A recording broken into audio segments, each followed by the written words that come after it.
मंजुल ने ज्योति को प्रेम से बाथरूम में धकेला और शावर चालू किया। ऊपर से ठंडे पानी की धार पड़ते ही एक बार ज्योति थोड़ी सी झिझकी।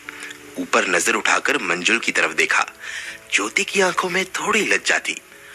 लाइफ में पहली बार किसी पुरुष के सामने वो इस हालत में थी। तन पर वस्त्र अधूरे और सामने भी अर्धनग्न बदन के साथ एक गठीला नौजवान। जीवन के 20 बसंत पार कर चुकी ज्योति ने इससे पहले ऐसा कभी अनुभव नहीं किया था। वो अब तक अकेली ही बाथरूम में शावर के नीचे जाया करती थी, इसलिए आज लज्जा और झिझक से वो खुद में सिमटी जा रही थी। सामने देखने पर मंजुल की पूरी खुली आंखें, वो भी बस ज्योति को निहार रहा था।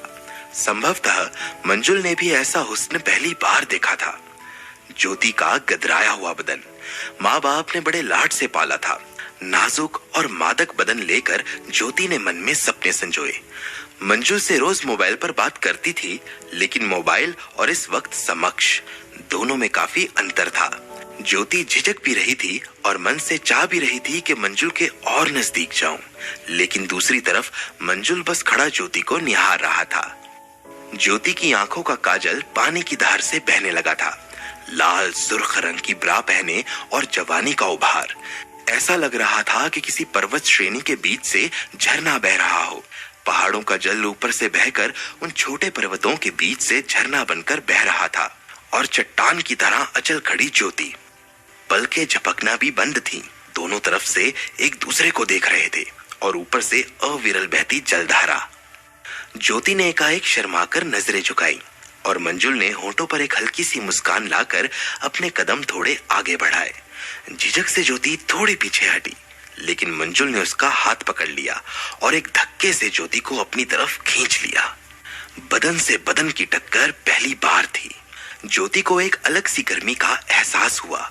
ऊपर से शावर चल रहा था और दोनों के बदन भीगे हुए थे।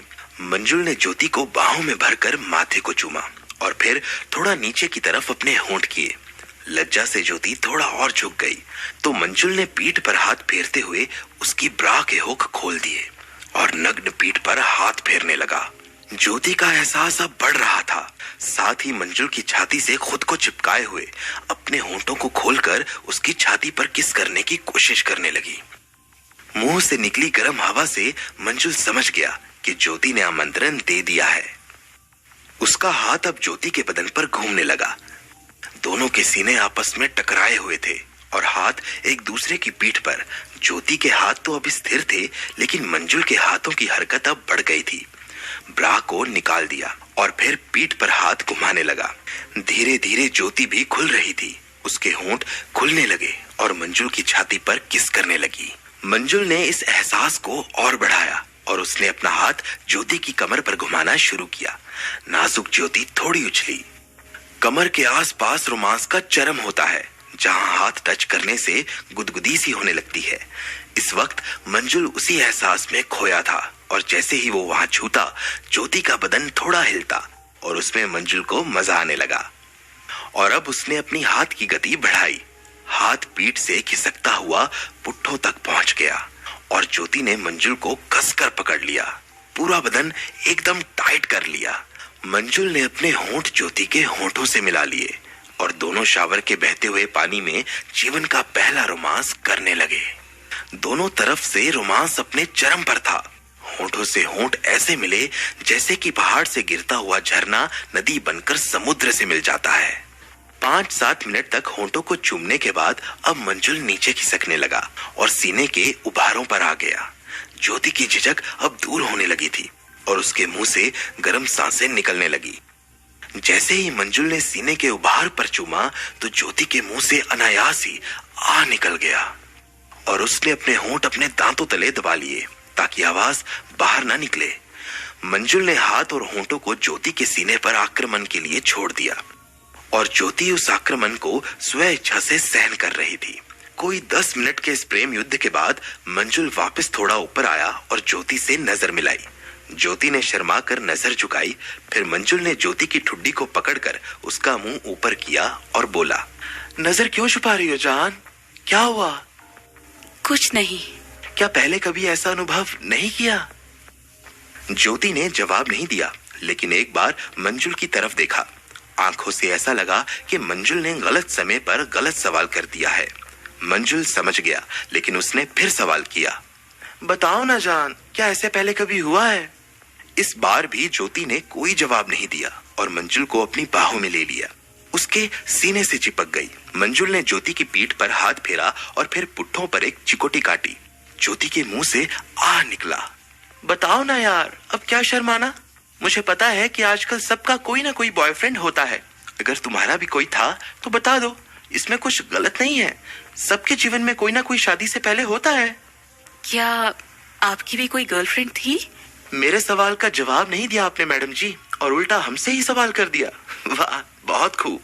हाँ, मेरी एक गर्लफ्रेंड थी, लेकिन कभी इतने नजदीक जाने का मौका नहीं मिला। सच जान, जीवन में पहली बार किसी हुस्न के दर्शन किए हैं, और वो भी इतने नजदीक से। सच? हाँ हाँ जान, एकदम सच, माँ कसम। मंजुल ने अपने गले को हाथ लगाते हुए कहा। ज्योति ने अब खुद अपने होंठ मंजुल के होंठों से मिला दिए और एक किस किया। मंजुल ने ज्योति को हटाते हुए कहा, हमारे सवाल का जवाब भी दे दो जान। क्या आपको ऐसा लगता है? नहीं, लगता तो नहीं है, लेकिन क्या पता कोई हो। नहीं, हमने कभी किसी को अपने जीवन में नहीं आने दिया। पहली बार किसी पुरुष का स्पर्श किया है। वाह मेरी जान, तुम भी मेरी तरह वर्जिन हो। चलो अब हम अपने इस जीवन का पहला रोमांस पूरा करें। हाँ। मंजुल मन में बहुत खुश हुआ कि ज्योति के जीवन में कोई और नहीं था, और अब वो दुगने जोश और खुशी से ज्योति को चूमने लगा। गर्दन पर किस करता हुआ वो फिर सीने पर आया और फिर मंजुल बैठ गया और ज्योति के पेट पर किस करने लगा। ज्योति ने अपने दोनों हाथों से मंजुल का सिर पकड़ रखा था और खुद से अलग नहीं होने दे रही थी। मंजुल घुटनों के बल बैठ गया और हाथ ज्योति की कमर में डाल लिया। फिर वो लगातार किस करने लगा। पेट से थोड़ा नीचे उतर गया और पैंटी की ऊपरी लाइन को थोड़ा नीचे खिसकाया। जहां नई पैंटी की रबर के निशान बने हुए थे, मंजुल ने अपनी जीभ के साथ किस किया और फिर होठों से। ज्योति के मुंह से अब आवाजें निकलने लगी थी। वो खुद को रोक नहीं पा रही थी। मंजुल ने अपने हाथ पीछे पुट्ठों पर घुमाए और दबाने शुरू किए। हर एक दबाव पर ज्योति की सांसें लंबी हो जाती और आवाज तेज। अचानक मंजुल ने देखा कि ज्योति की पैंटी आगे से फटी हुई है। उसने उंगली से उस जगह स्पर्श किया और मुस्कुराते हुए बोला, ये क्या मेरी जान, पहले ही दिन ये हाल? कहाँ? क्या हुआ? ये देखो नीचे। ओह, ये कैसे हुआ? मुझे क्या पता, ये तो तुम जानो। अरे गौर से देखो, ये तो जली हुई है। क्या? जली कैसे? ये तो मैं नई खरीद कर लाई थी और आज ही पहनी थी, पहली बार। अब वो तो मुझे कैसे पता, तुम ही जानो।